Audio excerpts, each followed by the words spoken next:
Buzz family, you're in for a special treat. We have super talented comedic actress, singer, just phenomenal young woman, Miss Gabrielle Nevaeh here with us. Hey, Gabrielle. Hey. Oh, that's the dance. That's the dance. You definitely are super, super blessed. You have so many different projects going on. I'm so excited to talk to you about them. First things first, I have to just get just right off. Okay. All that, like, do you know what kind of institution that is? That's like the SNL for kids. Just, I mean, it's an honor to be a part of such a project that had a huge impact on your generation and the generation before, and to also bring that back for kids my age and kids younger than me. So, you know, it's a huge blessing to be with the OG cast and to be able to, you know, create my own characters and get my work out there, you know. That's amazing. Were you like kind of were you nervous? Were you excited? I was excited. Yeah. Yeah, because like Kel and Josh Server and Keenan Thompson, they really took us under their wing and basically showed us the ropes as to, you know, how to handle ourselves and also how to handle what was to come, you know. So there wasn't really anything that wasn't covered with them. So I was pretty confident. But of course, it's huge shoes to fill because it's a show that left a lasting impact on the community and just in general Nickelodeon history. So it's like, even the theme song, people still bump the theme song. It's iconic. You can't touch it. You know what I mean? So it was huge shoes to fill, but we were taken care of. We were all good. I mean, it's a huge shoes to fill, but I mean, you're rightfully walking in them like you're doing an amazing job. You're representing. I have to give you your kudos because when I was watching shows like that growing up, there weren't girls with hair like yours and mine on there, just representing and just being really a reflection of the complete audience that watches it. So Thank you for walking into that space. I'm glad you said that because that's so important to me to wear my hair naturally because when I was younger, I know especially for when you were a kid, there was no one on TV that had even a hair texture that was remotely close to mine. It was a super loose wave at best. Yeah, absolutely. Or, you know, curling iron or wanded, something like that. But it's important for me to show my natural hair and show young girls that you can be successful and be your authentic self because when I was younger, I was bullied a lot for my natural hair. And I straightened my hair a lot because I felt like that was the only way to fit in and the only way to succeed, to conform to what society thinks is professional. And how do you come up with these characters and develop these? Like, do you go into like this like dream world of your own, or do you write them down, or are they based off of anybody? Well, listen, I'm crazy. So, you know, sketch comedy is a way to kind of just be like, oh, she's just doing a character like Alicia the barista. That's just me. That's just me being myself, basically. But, you know, of course, a little heightened. But, you know, with Beyonce specifically, it's hilarious because I didn't want to do that. I auditioned with that character, and I didn't want to do it at all because my coach, we were working through, like, you know, what I'm good at and what would be great to showcase in the audition. And she was like, well, I think it would be really unique if you did an impression. And I was like, I don't do impressions. Like, what is that? Like that wasn't my arena at the time. And Maya Rudolph is a big inspiration of mine, and her Beyonce impression is fantastic. Like, she slays that. So that was basically how we came up with the Beyonce character. Was were you nervous with the Beehive? Of course, the Beehive will sting you. Oh yeah, especially yeah. So we wanted to be really specific and really, you know, respectful of Bee and her hive. Yeah. I mean, I'm in the hive. Yeah, of course, me too. So I'm like, let's do this right. But creating characters is just so much fun, and I had a lot of fun putting my own input into what we did. This place is great! Hey, everybody! It's my first day! This is my locker. Stay close. What's up, Sadie? Who's your friend? Oh, hey, Jeremy.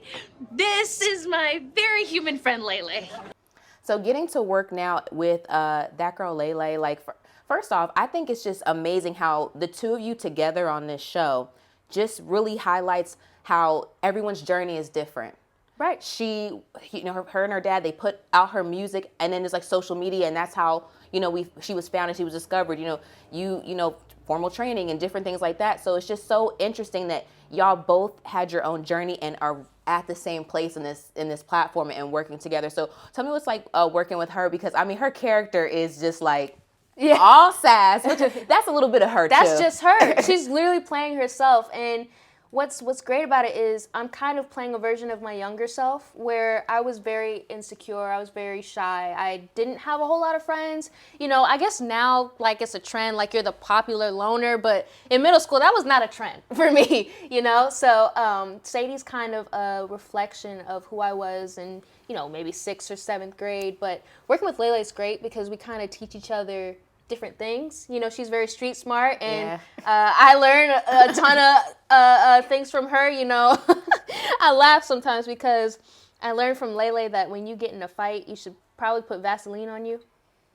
Yeah, girl. Yeah, that was the first time I had ever heard that. It's just little things like that that we really teach each other. I told her the basic camera positions and things like that. I taught her a little bit about acting, and we worked on my freestyle a little bit, but no, she's my little sister, and she's really great. The opportunity to meet someone, to learn from them, and to grow with them is really a beautiful thing, and I don't think you're taking it for granted at all.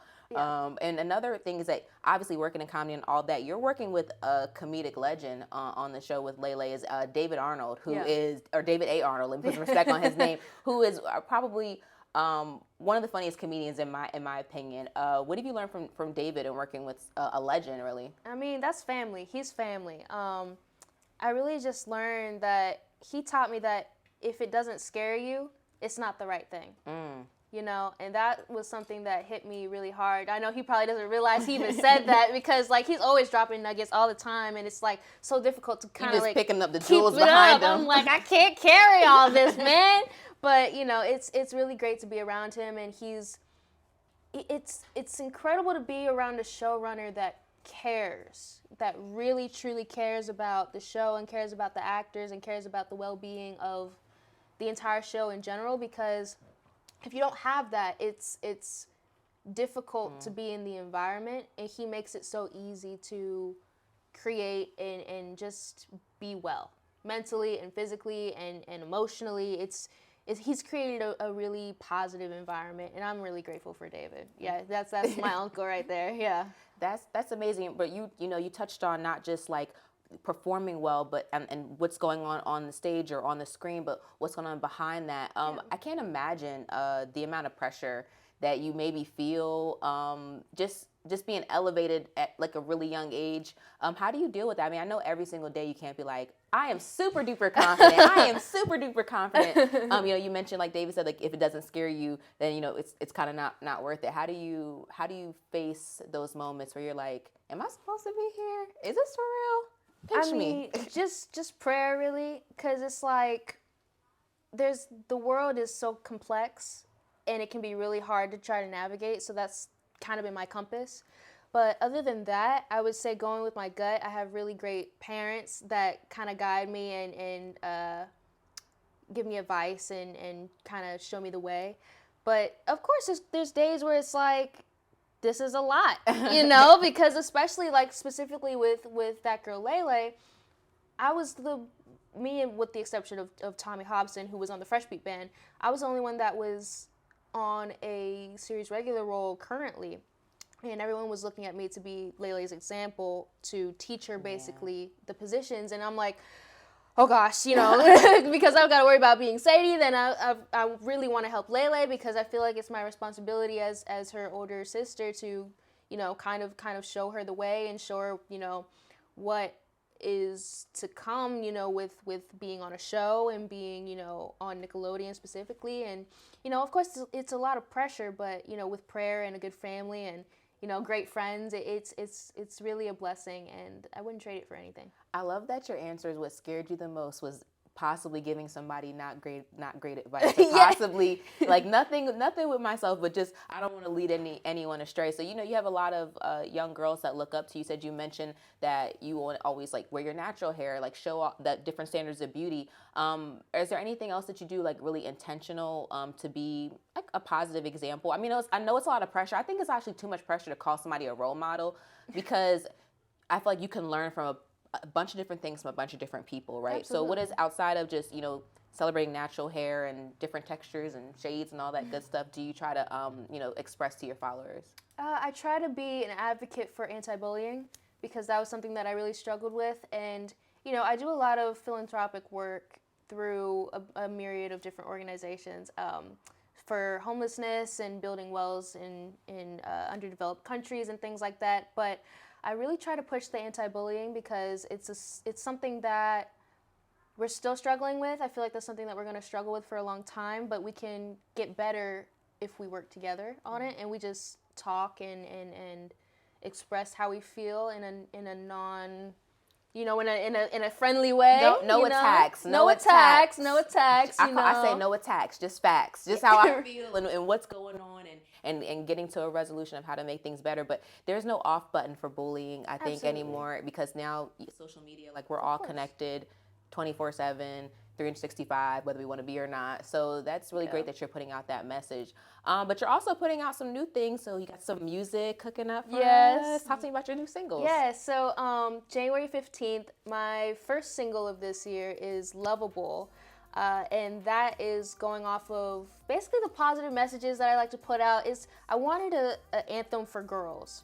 And this song is about loving yourself no matter what the other person does in the relationship or the friendship or whatever it is. Situationship. The situationship, What do y'all say sneaky link? I don't really like that word. I don't like that word either. I That just sounds so... That sounds I don't wrong. deal with that. Yeah, that does not sound great. But no, it's about self-love and putting yourself first and making sure you're taking care of yourself before you're ready to take care of someone else. Besides Lovable, we've got tons of stuff coming out music-wise. I don't want to say too much because it's very interesting and it's probably not what you would expect. So I'm really excited. I'm really excited. Well, it just seems like I'm pumped for you. It just seems like what you're trying to do, or correct me if I'm wrong, you just are stretching your creative muscle. Like this is like you're like pumping your creative iron and just getting like outside of the norm. Like, because I guess maybe people just expect to get one type of music from you or one kind of thing with you, but you're not a monolith. I'm sure you seem like a young woman rather, who has a lot of complexities and has a lot more to show and to continue to offer throughout your career. Like I see you going all the way, girl. Like Thank you. I believe in you. I really think you can. You have the right type of attitude to continue to make it. And speaking of attitudes, you're going to be doing something that I would never do. Never. What? You're doing commentary on a football game. Oh, yeah. I was like, what is she about to say? No, I would never get commentary. No. I would be like, someone threw a flag on the play. Like, I wouldn't really know how to do this. Talk to me about, you're going to be hosting this weekend? This weekend. So this Sunday, I'm doing the NFL Wildcard game with Nickelodeon. We did it last year. And I was so nervous. I was really nervous because I was the first female, specifically African-American female, to be up in the booth with the guys for any NFL game ever. So it was definitely a big label to fill. I guess that's probably not the right word, but you know what I'm trying to say? No, it's just that there's not much representation in the space of sports a lot of times for women, and a lot of times, and just now we're almost seeing an insurgence of more Black women in sports. So it's like it's just became a thing. So that might have been something that you saw, and then you're like, oh, now I'm doing it. Okay, here we go. And I wanted to make sure I did it the right way too, because I wanted to be an example for young girls and show them that, if you're interested in sports, there's a place for you, So I wanted to make sure that I did it correctly and I did it to the best of my ability. But now going into the second year, I'm definitely a lot more confident. And it's like, I got this. And I'm so excited. Young Dylan is joining us this year. He's a good friend of mine. So it's great to work with great people. Nate Burleson, who is doing 1,000,001 things. He's a great human being, and Noah Eagle as well. So that's this Sunday.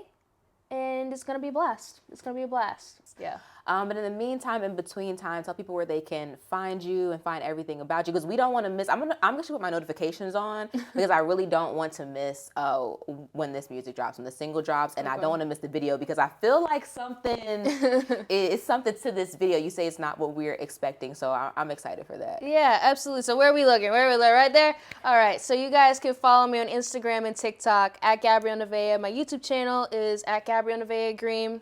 Music video will be on there, and that's it for my socials. Yes. Well, thank you so much for sitting down with us, giving us your time. Your energy is amazing. Thank A1 you. girl. I'm super proud of you, and I can't wait to see all the things that you're going to be doing now and next in the future. So Thank you so much. Hey, my name is Gabrielle Nevaeh, and you've just been buzzed. This guy, he's staring at me, he's coming over. I just caught his attention. He's coming over, coming over. I don't care too much, cause I'm already